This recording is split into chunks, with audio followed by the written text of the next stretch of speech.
Let's begin. Namo tassa bhagavato arahato samma sambuddhassa. Namo tassa bhagavato arahato samma sambuddhassa. Namo tassa bhagavato arahato Samma Sambuddhassa. Welcome everyone for the Abhidhamma class. We started our journey with the explanation of unwholesome chittas that are rooted in greed, hatred, delusion. Then we talked about the wholesome chittas, which are rooted in non-greed, non-hatred, non-delusion. Then we talked about rootless chittas, that the chittas that arise within us, that has nothing to do with wholesome roots or unwholesome roots. Then we talked about fine material sphere chittas, when our mind is concentrated. What are the levels of that concentration? They are resultants and they are functions we talked about. Also we talked about immaterial chittas, moving from the fine material level, we go further into the immaterial levels. And today, the time for us to talk the last level of our development that can happen in this world itself, which helps us to move beyond the world to the world beyond, or from mundane to the supramundane. Today we are planning to discuss about supramundane. This is the last lesson on the types of consciousness. The word is lokuttara, loka and uttara. This compound term indicates. Now, what is world? There are three types of world. World of sentient beings, sattva loka, where you and me, where visible and invisible beings who are temporarily exist in this current physicality, and once the time is expired, we move on to a new physicality. This is the sattva loka, world of sentient beings. Then the world in space, which is this planet, which exists in the space, and all sorts of planets that exist. That is world in space. Then comes the world of formation, sankhara loka, where the five aggregates exist. Five aggregates of clinging exist. What are the five aggregates? Form, feeling, perception, formation, and consciousness. Rupa, Vedana, Sanya, Sankara, Vijnana. Where there is this formations happening all the time. These five aggregates are creating novel five aggregates repeatedly again and again in every moment in this life. Every moment this form is changing. Feelings are changing. Formations are changing. Consciousness is changing. Repeatedly, again and again, new formations happening in all these five aggregates. This is the world of formation. Now, when Buddha says Lokuttara, he doesn't mean going beyond the world of sentient beings or world of this planet, going beyond this planet. No, he means going beyond the world of formations, going beyond these five aggregates. No more returning to the five aggregates. No more returning to this life again in the simple mode. That's what he means. So, Lokuttara means going beyond the world of formations. World of formations. Sankhara Loka, Sankhara Loka. Now, this going beyond is classified, is distinguished into four stages. On the top of the stages in the hierarchy, there is this Arhat. Then comes Anagami, then Sakadagami, then Sotapanna. These are the stages of these going beyond. You have to go on these stages, of course, beginning with Sotapanna and reaching to Sakadagami, Anagami, Arhat. No one is to be enlightened, to be Arhat, without shifting onto Sotapanna, Sakadagami, and Anagami earlier, before. Why? Because these four stages of liberation, these four stages of Lokuttara or beyond the world, supramundane stages, are related to certain number of, which is number 10. Yeah. There are 10 fetters, 10 bondages that one binds to this cycle of birth and death, that one binds to the world of formations, to the Sankhara Loka. And these bondages, these fetters must be eradicated, must be eliminated, destroyed permanently in each of these stages to achieve, to reach those stages. So, though one becomes an arahant, behind that stage of arahant, behind that enlightenment, he has to, though you don't name them, you don't designate them, that he became Sotapanna first, then Sakadagami. Yeah, we usually say, oh, he got enlightened while listening to the Buddha. But behind that, he was eradicating those defilements and attending to those stages gradually before coming to the last stage of arahanthood. Right? So these are the stages, beginning from Sotapanna, Sakadagami, then Anagami, the last stage, Arhat. Now these are the fetters. Sakkaya Ditti, false self-view, Vicikiccha, doubt, Silabhata Paramasa, adherence to rites and rituals. Why this adherence? Thinking with the belief that these rites and rituals will liberate me from misery. Yeah, mind you, there are a number of beliefs in this world.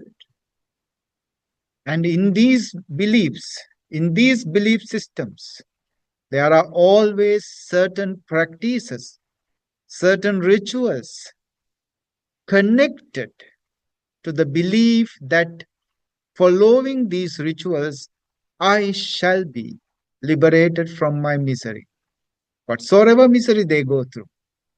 Now, that is the belief, strong belief. That belief must be severed. Then comes the kama raga, sensual desire, patigha, aversion, rupa raga, desire for fine material realms, arupa raga, desire for immaterial realms, mana, conceit, uddhacha, restlessness, avijja, ignorance. From the grosser levels of bondages to the subtler and subtlemost levels of bondages, ending with ignorance. Yeah, these bondages are to be severed gradually from the gross level, which is beginning with Sakkaya Ditti, false self-view, the self I, yeah, that generated, that created I.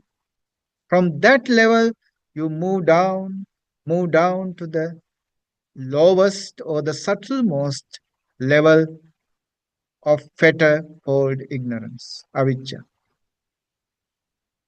Yeah, we will be discussing this further. Sotapanna, sota apanna, this compound has two meanings.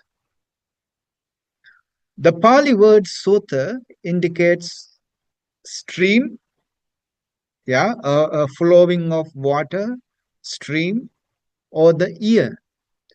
Apanna means falling into. So sotapanna indicates the meaning falling into the river or falling into the ear.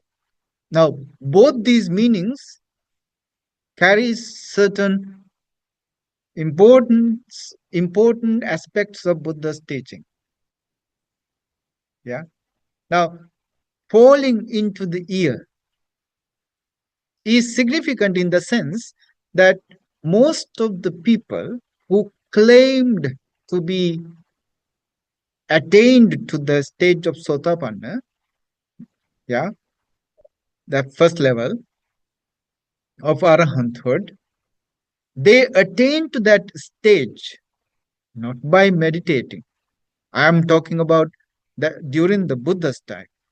During the Buddha's time, while the Buddha was among us, among the humanity, most of the people, or I can say almost all of the people who claim to attain to this first stage of liberation, Sotapanna, they claimed that after listening to the Buddha. After listening to the Buddha, they attained to that first stage of sainthood, Sotapanna. Now, in the Dhammacakkappavattana Sutta, beautifully and very clearly, Buddha explains or Buddha points out how Venerable Kondanya, Buddha's first ever disciple, attained to this stage while listening to his Dhamma. He attained to this stage of Sotapanna. Dhamma chakkung udapadi yankinchi samudaya dhammang sabbantam nirodha dhamma. Yeah. While listening to that Dhamma, his Dhamma eye was opened. Dhamma chakkung udapadi. What is this Dhamma eye?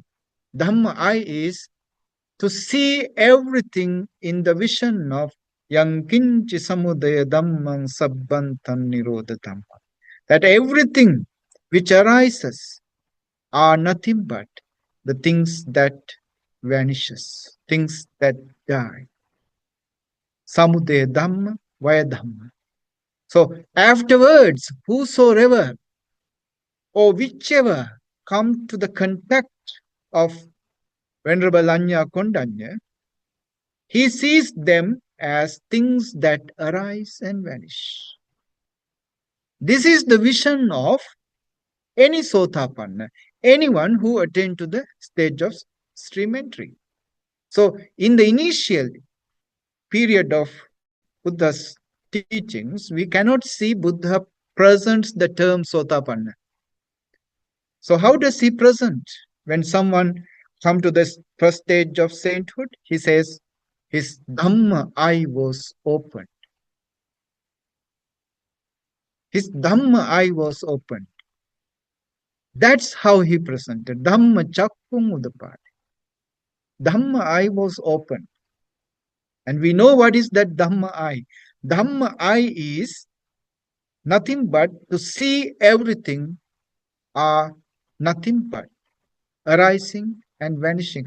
Whatever, big or small, strong or weak, whatever come into contact with the to a person whose Dhamma eye has been opened, he sees them as things or persons that are nothing but arising people, vanishing people, arising things, vanishing things. They just arise and vanish, arise and vanish. He doesn't see anything static there, anything permanent there. That's the Dhamma eye. Sotapanna.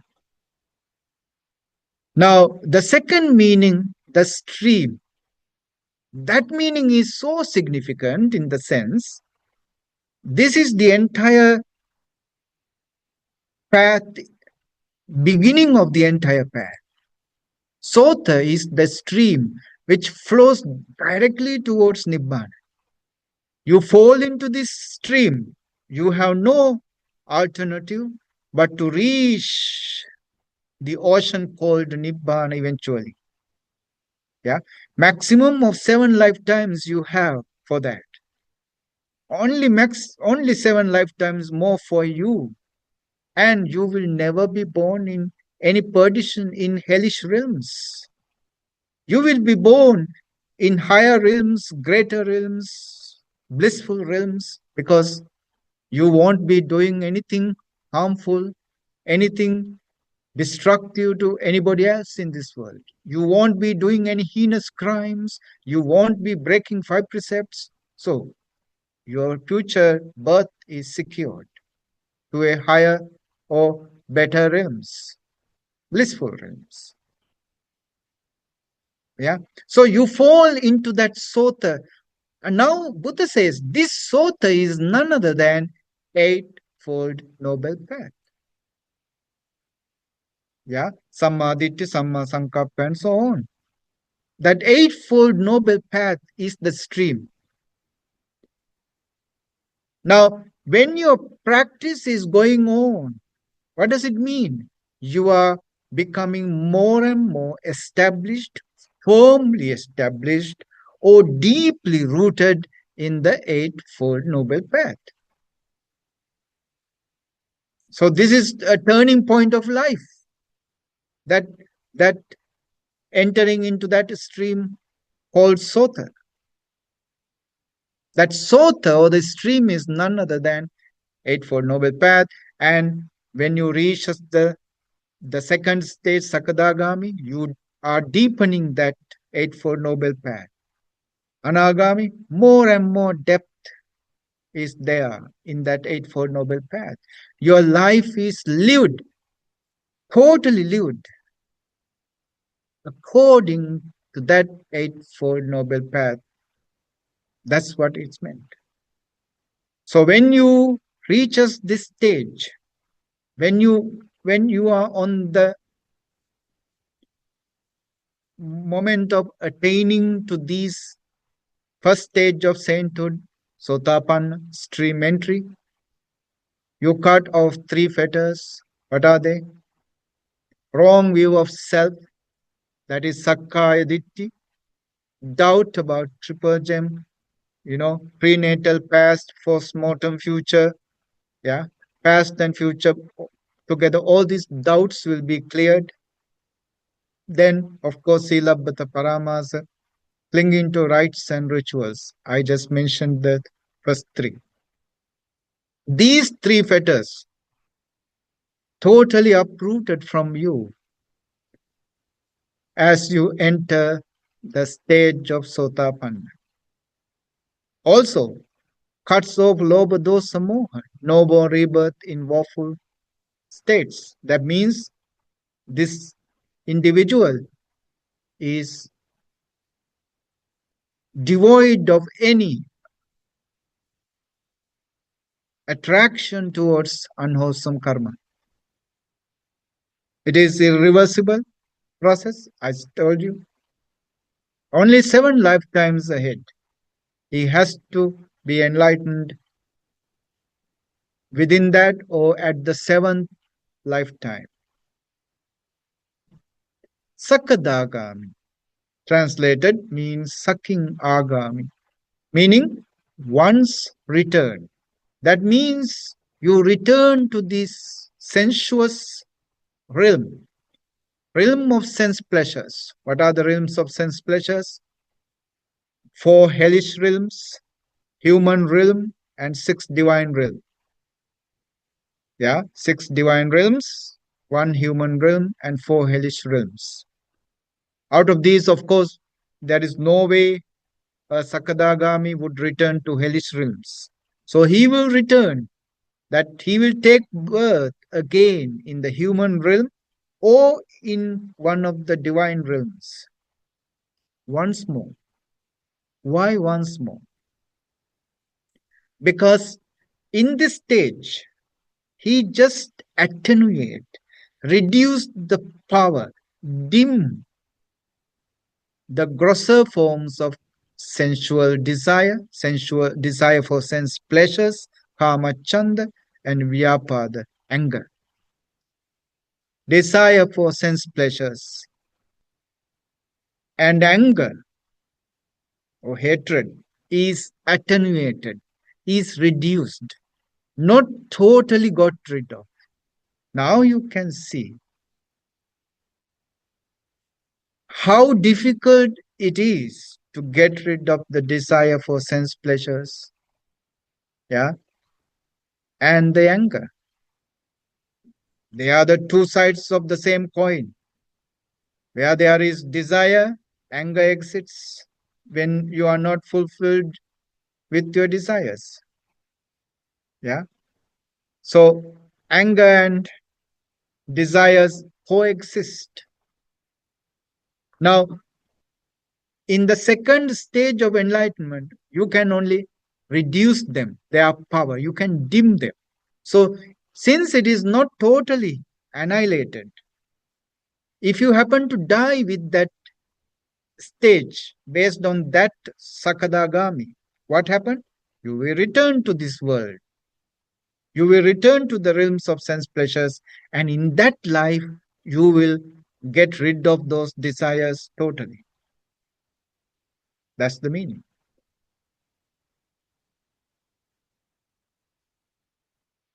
Then comes the anagami, na agami anagami.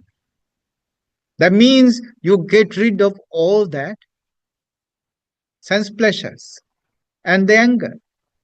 When you become anagami, anagami means itself, agami never returns. Anagami means you don't come back. Come back to where?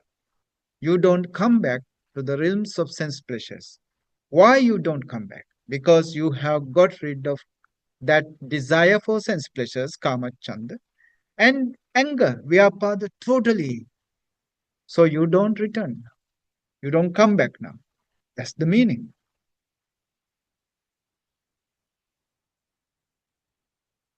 Right? So if somebody happened to be passed away in being in that level of anagami, he is to be born in one of the Brahma realms. Brahma realms. These Brahma realms, where the anagamis are taking birth, called Suddhavasas. In the Mahayana concepts, they are famously known as pure lands. Pure lands. Yeah. I don't know whether they call them to indicate the Brahma realms where the anagamis are born, but they have this concept, pure land concept. Yeah. But of course, I think the root is in Pali, which is called Suddhavasa. Suddhavasa, translated, means pure land. Yeah. Aviha Atappa, Sudassa Sudassi Akanita. These are the five Brahma realms. Aviha Atappa, Sudassa Sudassi Akanita. Yeah. So those anagamis who got rid of the attachment for sense pleasures totally and got rid of the anger totally, now they are not bound to any realms of sense pleasures. They are to be born in the Suddhavasas. Avi Atappa Sudassa Sudassi Akanita. Yeah. With that, they are liberated from all the thoughts, all the defilements that are rooted in lobha and dosa. Yeah, greed and hatred. Then comes the Arhat,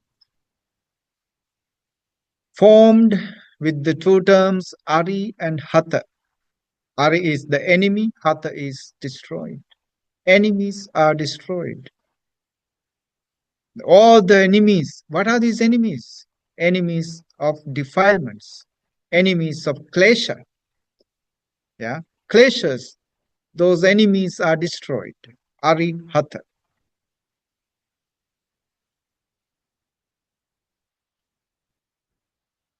Now, what are the specific fetters they destroy when they come into this stage of liberation? Desire for fine material existence. Subtle desire, but still part of desire. Desire for formless existence. Desire for, yeah, arupavachara. Then conceit, mana. Yeah, you see, mana is the conceit. That means, ego is still there in the residue level. Then restlessness. Total calmness is not there. Total calmness is not there even when you become anagami. That happens only for the arahants. Then the last one is ignorance. They are not very rough or very gross.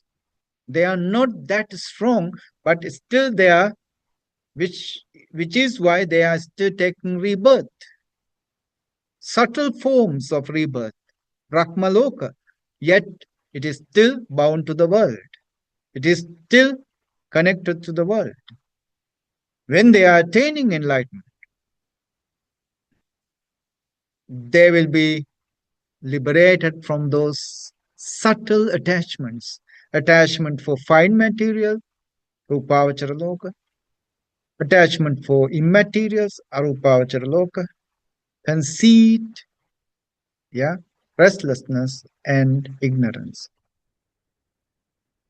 With that, he eliminates all the unwholesome chittas. Now, these four stages of Sotapanna, Sakadagami, Anagami, Arhat is divided into two types of chittas. First one is path consciousness, on the path, those who are on the path, and fruition consciousness, those who are in the fruition. That means you develop, you generate that mind capable of eliminating those fetters, and once you eliminate them, you are in the attainment. You are there. You have attained. Yeah. In otherwise, we can say also wholesome consciousness, resultant consciousness. In the wholesome consciousness, we eliminate the fetters. In the resultant consciousness, we achieve that liberation, that level of liberation. So, Magga Chitta Pala Chitta. That's why when we worship, when we pay respect to the Buddha's enlightened disciples, in that stanza, Yadidang Chattari Attapuris Puggala.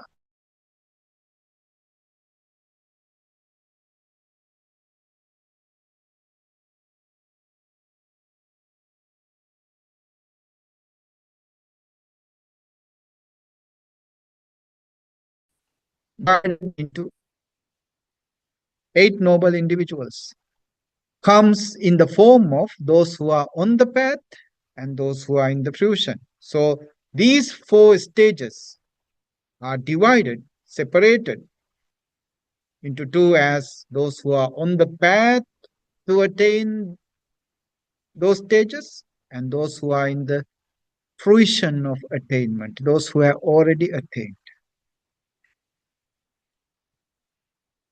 So, Srimentara Sotapanna, who are on the path, 1, fruition 1. Sakadagami, on the path, on the fruition. Anagami, on the path, on the fruition. Arahant, on the path, on the fruition. Likewise, there are 8 noble individuals.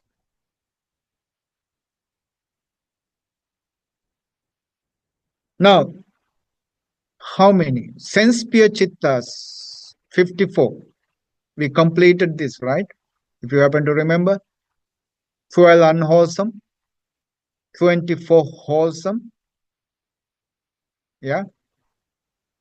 Then comes 18 rootless. These numbers altogether, these figures altogether counts 54. 54 sense sphere Cittas. Fine material sphere, 15. Yeah. 5 wholesome, 5 resultant, 5 functional. Immaterial Cittas, 12. Again, 4 wholesome, 4 resultant, and 4 functional. Now, today we talked about Supramundane Cittas. How many? 8.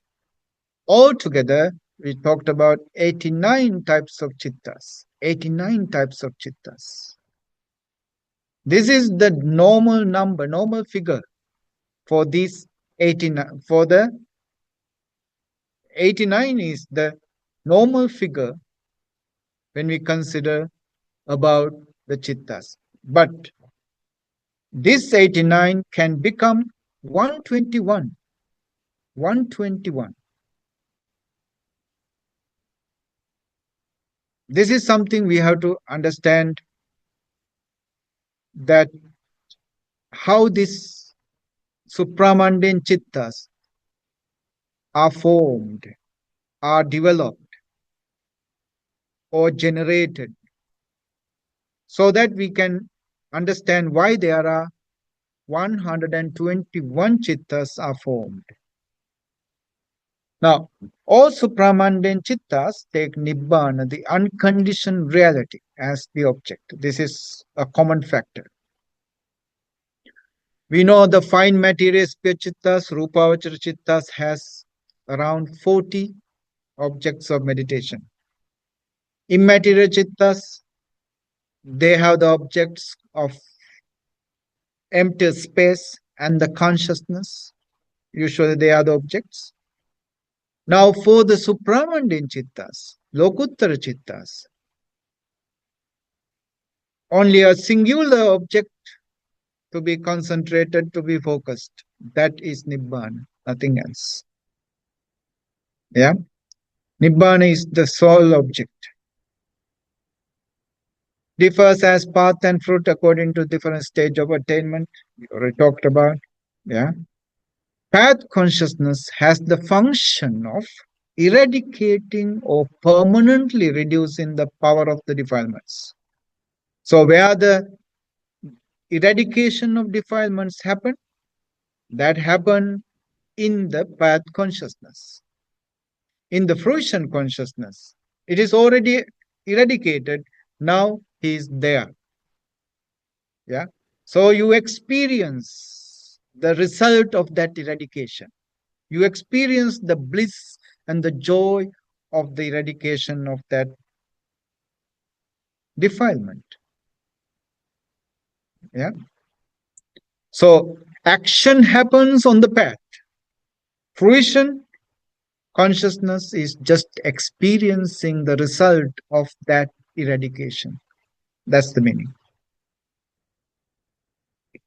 Again, to clarify, each path consciousness arises only once. Now, this is the difference. In the suttas or in commentaries, in other teachings, we can find if you happen to be practicing, let's say you are meditating and you are putting your best effort on vipassana inside meditation to get rid of these defilements. Now, suttas generally says you are on the path towards that stage of liberation, towards sotapanna, towards sakadaka. You are on the practice, you are on the path. But Abhidhamma says your eradication of defilement happens on a singular thought moment. At a singular thought moment, that eradication happens. And that thought moment will never come back again. That means once you have eradicated that defilement, that path consciousness is done. It is never to be repeated again. Why? No point. You have totally eradicated that defilement. You have got rid of that defilement. Now, there is no more any necessity to repeat that thought moment again. That path consciousness will never arise again. That means if somebody attain to that sotapanna path, that means that sotapanna path moment will never come back again, will never happen again. You have totally got rid of that defilement. Then comes the fruition consciousness, the resultant, the phala-citta. That phala-citta will arise 2 or 3 times. After that, it just vanish. So you experience, initially you experience that phala-citta, that fruition consciousness, just 1 or 2 or 3 thought moments. After that, it is gone. You have to meditate, you have to cultivate that phala-citta. Yeah, we call it the samadhi. You have to enter into that samadhi, phala samadhi, that resultant samadhi. You have to enter into it and develop. When you develop, you can experience for a longer and longer period of time. So as soon as you are attained to stream entry sotapanna, only 2 or 3 thought moments will last that experience of liberation presented in that stage of sotapanna. After that, it just vanishes. One who has attained to that sotapanna, he has to practice phala samapatti. He has to attain to that samapatti again and again in order to experience that liberation repeatedly, or to experience that liberation for a longer period of time. That's what it is being explained here. Yeah.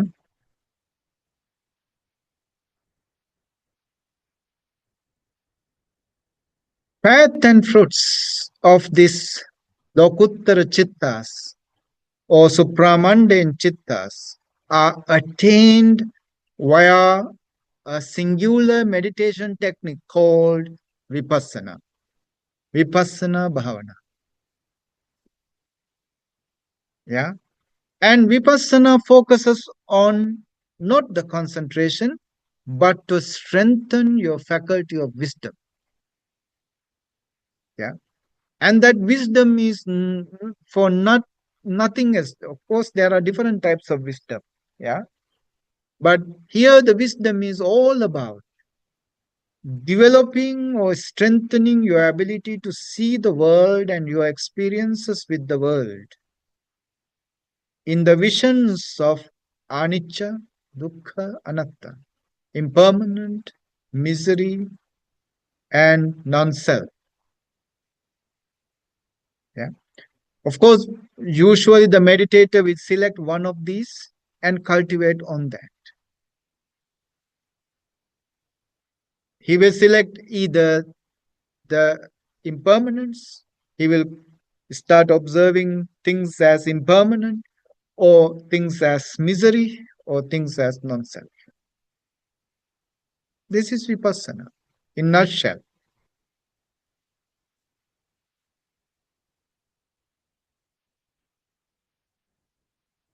Some meditators, they just go into that practice.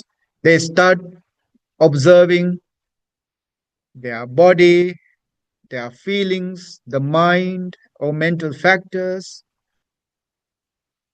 They start observing in the form of anicca, dukkha, anatta, impermanent, misery, non-self.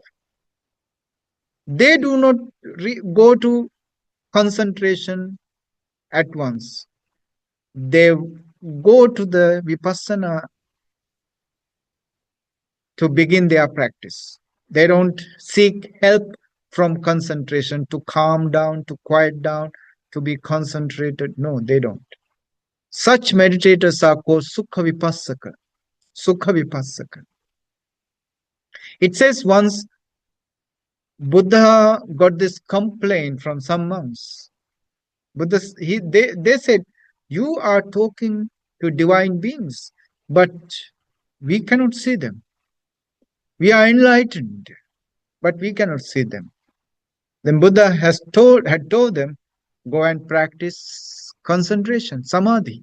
You go and develop samadhi, then you will have that skill to see these invisible living beings. You will have that skill with that samadhi. Yeah, there were meditators, just vipassana. They are also called dry vipassana meditators. Why dry? Because they don't have that support, that moisture of samadhi in their practice. That's why dry vipassana meditators. Yeah. Sukha vipassaka. But commonly, our practice in Buddhism is based on both samadhi and vipassana. You develop samadhi, you develop concentration to a certain degree, and then that you apply that anicca, dukkha, anatta, that impermanent misery and non-self based on your development. Yeah. Then you develop on vipassana. With the help of samadhi, you develop vipassana. That's what people usually practice. There are special cases, of course, as I said, those who didn't seek that help from samadhi, they just went into vipassana.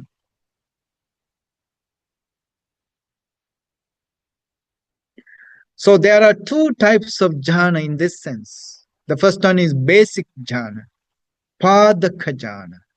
That means you develop your concentration to a certain level of concentration. We know there are 5 jhanas, right? We were talking about in the levels of fine material, rupavachara jhanas. There are 5. So you develop your concentration to any of the degrees of these 5, right? Then you start developing vipassana. So that level of concentration is called padaka jhana, that basic jhana where you initiated your vipassana. Based on that jhana, you started practicing vipassana. Then the second category. The second category is the sammasita jhana. The jhana you investigate. Now, this is what happened. The meditator who developed, let's say, he attained to the second jhana. Second jhana. Vichara pita sukhe kaggata sahita dutiya jhana kusala chitta. He attained to that second jhana level. Then what happened? He turns into his jhana, to the contents of his jhana, to the contents of his level of concentration. He turns into it and start analyzing, start looking at these components of the jhana, contents of the jhana in the visions of anicca, dukkha, anatta, in the visions of one of these characteristics, anicca. He looks at these components. This vichara is impermanent, piti is impermanent, sukha is impermanent, this ekaggata also impermanent. He start watching these components of the jhana as something impermanent. Yeah, he investigates them. He sees that these components of the jhana, they just arise. After some time, they are bound to vanish. They are just impermanent things. So he investigates them and observe their characteristics as something impermanent or misery or something non-self. So where does his wisdom or where does his vipassana is directed? The vipassana is directed to the components, to the contents of his jhana. Out of these five, let's say one attains to the fifth level of jhana. Yeah, upekha ekaggata sahita panchama jhana. Now he turns back and start watching, start investigating the contents of that jhana, which is, upekha and ekaggata, equanimity and one-pointedness. And he starts observing these components as something impermanent. Or if he is following misery, he look at them as misery or non-self.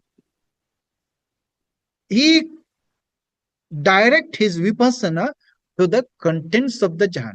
Now, if he is developing this technique, yeah, he developed jhana, and based on that jhana, he goes to the vipassana, or in otherwise, he develops the jhana and direct his attention and practice vipassana on the components of the jhana.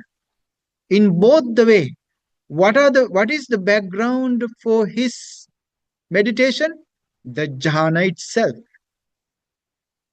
The one who is padaka jhana, one who attained to the stage of any jhana, right? He develops vipassana based on that level of concentration.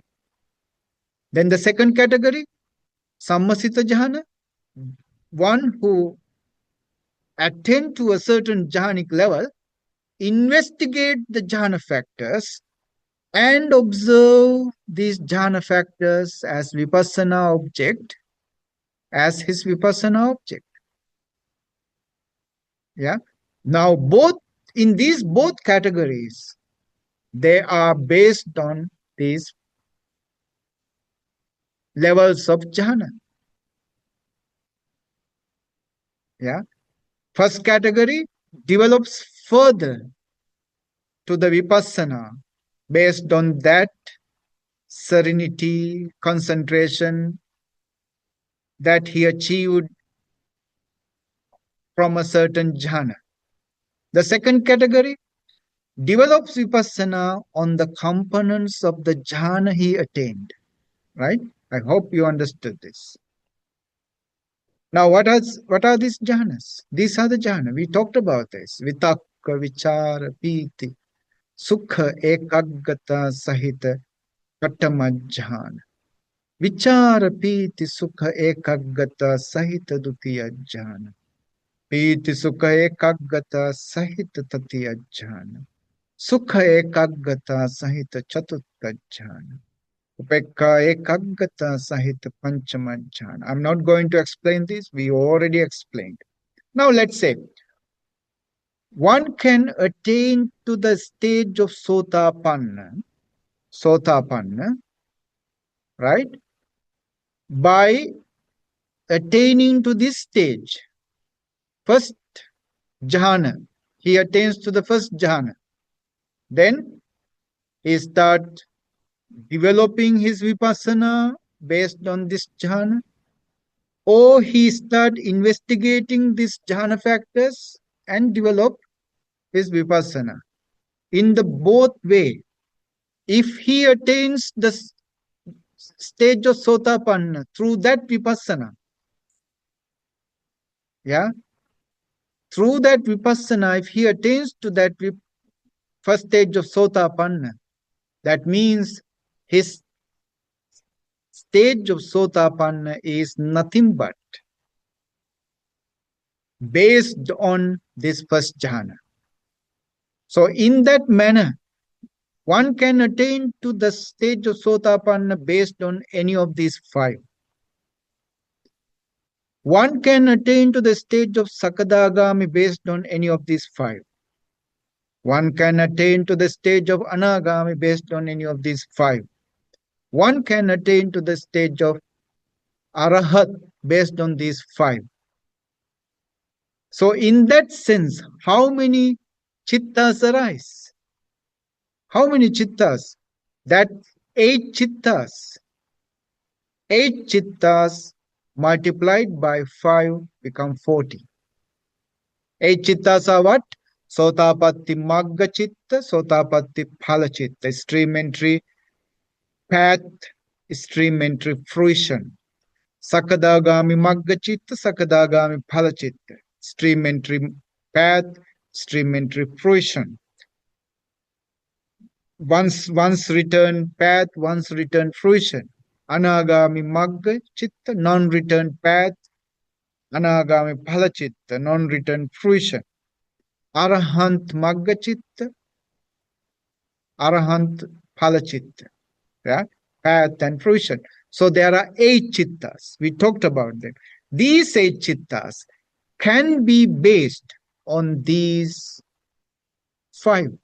So if you multiply them, there comes the 40 chittas.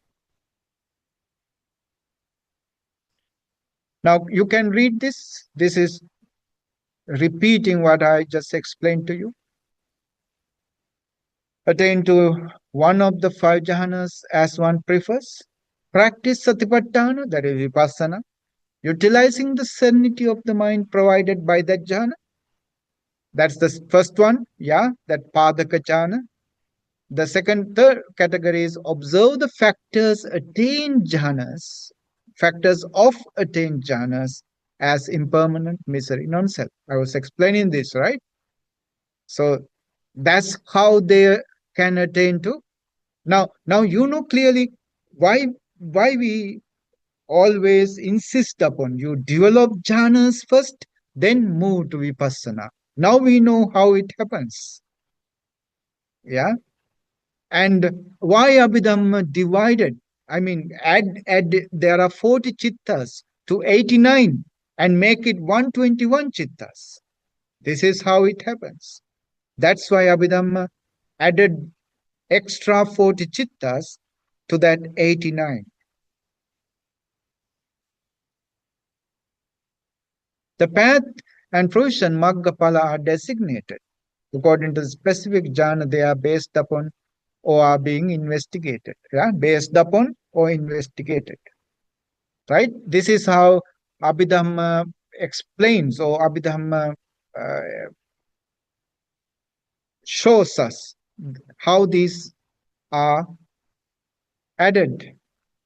You see, first one, vitakka vichara piti, sukha ekaggata sahita pathamajjana, sotapatti magga chitta. You see? Then if you move to the second one, sotapatti phala chitta, magga chitta, phala chitta. You see? So likewise, you can see magga chitta, phala chitta, all are based on second jhana, third jhana, fourth and fifth jhana. Now, one can ask, how about someone attains to the stage of, I mean, those immaterial levels of jhana? There are four. And develop vipassana from that level. Why they are not added? They are not added because though one attain to the immaterial arupa vachara jhanas, they are components of the jhana, are nothing but the fifth jhana, panchama jhana. They are all based on the panchama jhana, upekha ekaggata. Only the directional difference. Their direction is different. They moved from the fine material level to the immaterial. That's the difference. But their level of jhana is the fifth jhana. Component is just the same. Upekha ekaggata. That's why it is not added. We can say a different extension of the fifth jhana is the immaterial level. It's a different extension, different aspect, but they are part of the fifth jhana. So even though one attains to the levels of immaterial, arupavachara jhana, still they are part of this upekha ekaggata sahita panchama jhana, and their component is just the same, upekha.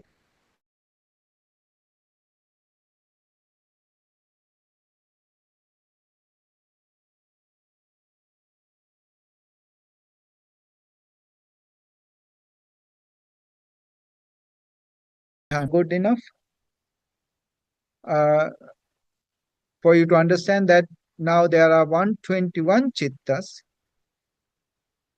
There 121 chittas are there all together taken with these 40 chittas based on arupa, based on the jhanas.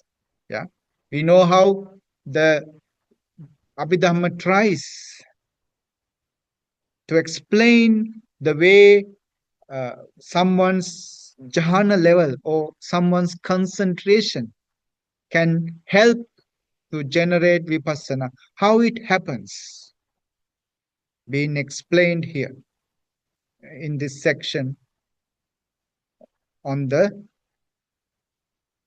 Lokuttara Cittas, Supramundane Cittas.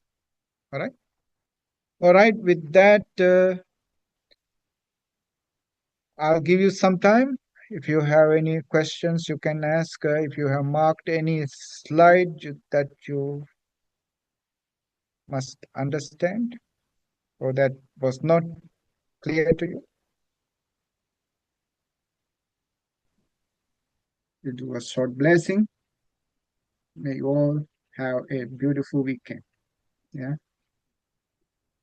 Sabbityo vivachantu sabba rogo vinassatu mate bhavatvantarayo sukhi dirghayuko bhavat bhavatu sabba mangalam rakkantu sabba devata sabba buddhanubhavena sabba dhammanubhavena sabba sanghanubhavena sada satti bhavantu te. Sadhu, sadhu, sadhu.